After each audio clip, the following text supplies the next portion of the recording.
De la viande avariée, certifiée propre à la consommation par des inspecteurs d'État corrompus par des industriels.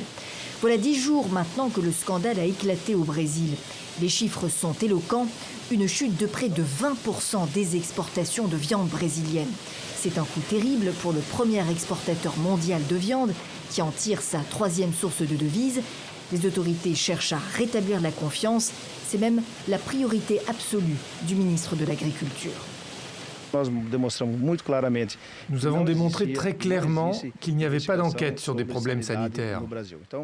Le Chili, mais aussi l'Union européenne, la Chine et le Japon ont levé leurs restrictions. Pas de problème avec la viande brésilienne en général, insiste le ministre, mais 21 usines de transformation actuellement sous enquête sont interdites d'exportation, reconnaît-il aussi.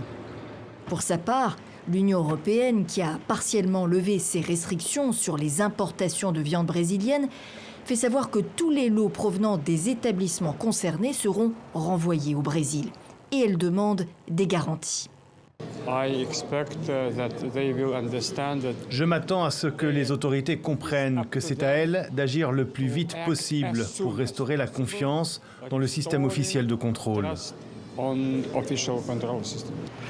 Les consommateurs européens, éprouvés par de nombreux scandales liés à la viande depuis les années 90, se laisseront-ils convaincre ? Dans l'immédiat pour le Brésil, le soulagement est venu de la Chine, premier acheteur de viande brésilienne, qui a donc annoncé la reprise de ses importations sans dire quand. Les autorités y voient une reconnaissance de fiabilité. Au total, une vingtaine de pays ont partiellement ou totalement fermé leurs portes à la viande brésilienne.